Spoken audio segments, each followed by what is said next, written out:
नमस्कार। एक स्टडी के अनुसार भारत में 25 से 30% लोगों का कोलेस्ट्रॉल हाई है और अगर सिर्फ दिल्ली के पॉपुलेशन को देखा जाए तो 58% लोग हाई कोलेस्ट्रॉल के शिकार हो चुके हैं। हम में से ज़्यादातर लोगों को ये बताया गया है कि हाई कोलेस्ट्रॉल होना एक बीमारी है, पर क्या ये वाकई सच है? चलिए देखते हैं कि मेडिकल कल्चर ने किस तरह से दुनिया में ये मिथ या अफवाह फैलाया है। एक अंडे को अगर आप 99.5 डिग्री फ़ारेनहाइट पे रखेंगे, उसको 50 to 60% ह्यूमिडिटी में रखेंगे, उसको प्रॉपर एनवायरनमेंट देंगे और ऐसा आप 21 दिन तक करेंगे तो उसमें से एक चिकन यानी कि एक चिड़िया एक लाइफ निकलेगी। अंडे में ऐसा क्या है कि उसमें से लाइफ निकल जाती है? कभी सोचा है आपने?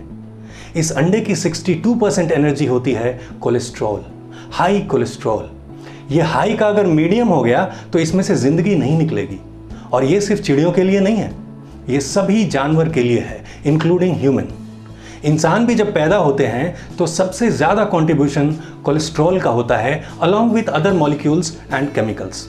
और वो भी इतना ज़्यादा कि वो महिलाएं जो माँ बनना चाहती हैं उनके बॉडी में कोलेस्ट्रॉल का हाई होना बहुत ज़रूरी है और उनको अपनी बॉडी में कोई भी ऐसा केमिकल नहीं डालना चाहिए जो कोलेस्ट्रॉल का लेवल कम करे। इसका मतलब ये है कि अगर कोई महिला कोलेस्ट्रॉल को कम करने की दवा लेती है तो या तो उसका बच्चा नहीं होगा या फिर अगर बच्चा हुआ भी तो एबनॉर्मेलिटीज़ के साथ पैदा होगा। और यही बात उन पुरुषों के लिए भी लागू होती है जो फादर बनना चाहते हैं। इसलिए FDA ने वार्निंग के तौर पे कोलेस्ट्रॉल लोअरिंग ड्रग्स को कैटेगरी X ड्रग्स बोला है। According to journal of clinical pharmacy and therapeutics 1996, statins increase the risk of erectile dysfunction by 51%। Statin क्या है? Cholesterol lowering drug. लगभग सभी कोलेस्ट्रॉल लोअरिंग ड्रग के नाम के पीछे स्टैटिन जुड़ा होता है। तो वो पुरुष जो स्टैटिन लेते हैं उनमें 51% इम्पोर्टेंसी के चांसेस हो जाते हैं।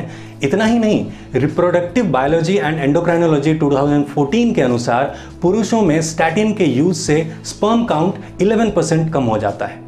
तो इम्पोर्टेंसी के साथ साथ इनफर्टिलिटी भी बढ़ जाती है।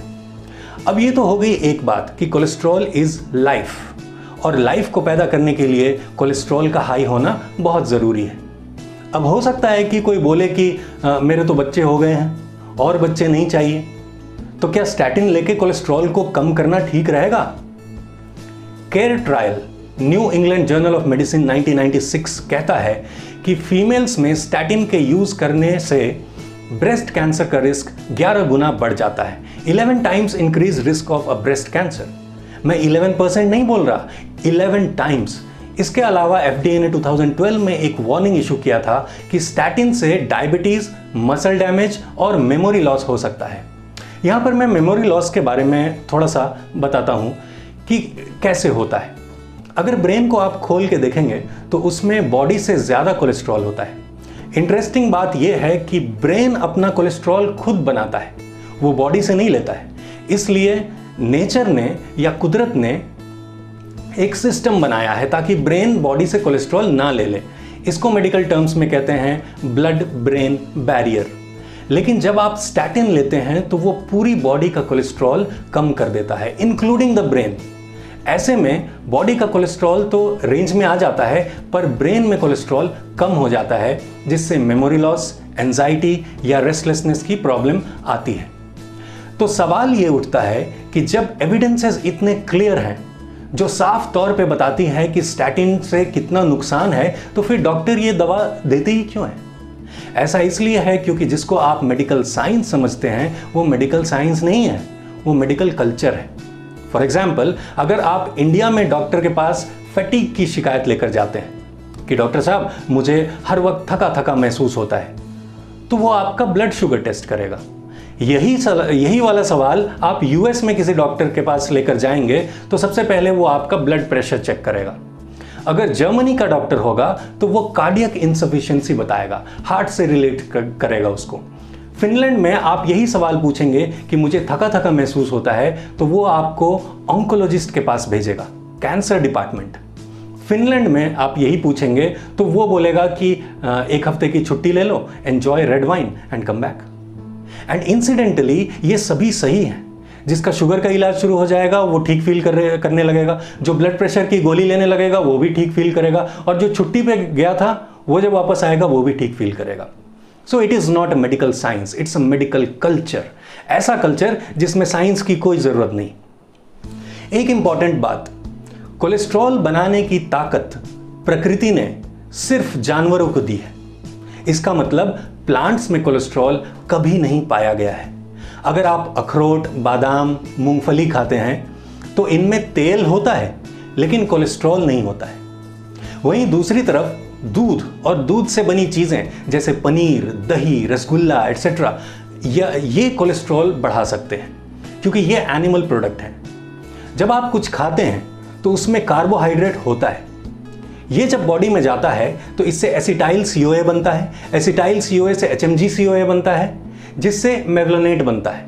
फिर मेवलोनेट से tRNA, उससे CoQ10, फिर HEMA, फिर डोलिकॉल बनता है। फाइनली डोलिकॉल से हमारी बॉडी में कोलेस्ट्रॉल और सिग्नलिंग प्रोटीन बनती है। जब आप स्टैटिन लेते हैं तो ग्लूकोज से एसिटाइल CoA, HMG CoA, यहां पर स्टैटिन इंटरफियर करता है, जबकि कोलेस्ट्रॉल तो लास्ट में बनता है और आगे का कोई भी यूजफुल केमिकल आपकी बॉडी नहीं बना पाती। इसका मतलब स्टैटिन लेने से आप tRNA, CoQ10, डोलिकॉल, सिग्नलिंग प्रोटीन जैसे इंपॉर्टेंट केमिकल से वंचित रह जाते हैं। अब फाइनली मैं आपको कुछ इंटरेस्टिंग फैक्ट्स देता हूं जिसको जानने के बाद आप स्टैटिन या कोलेस्ट्रॉल की दवा को उठा के फेंकना चाहेंगे। 1976 में एंडो नाम के साइंटिस्ट ने स्टैटिन नाम की दवा का आविष्कार किया, ठीक। फिर इसके एक साल बाद 1977 में एंडो ने गोल्डस्टीन और ब्राउन के साथ पार्टनरशिप की ताकि इस ड्रग को डेवलप किया जाए और लोगों तक पहुंचाया जाए। फिर 1980 में गोल्डस्टीन और ब्राउन ने एक पेपर पब्लिश किया और दुनिया को बताया कि स्टैटिन कॉजेज कैंसर, स्टैटिन से कैंसर होता है, इसका प्रूफ दिया, ठीक। फिर 1985 में 5 साल बाद गोल्डस्टीन और ब्राउन को स्टैटिन से रिलेटेड रिसर्च के लिए नोबेल प्राइज मिला और कहीं भी कैंसर का जिक्र नहीं था।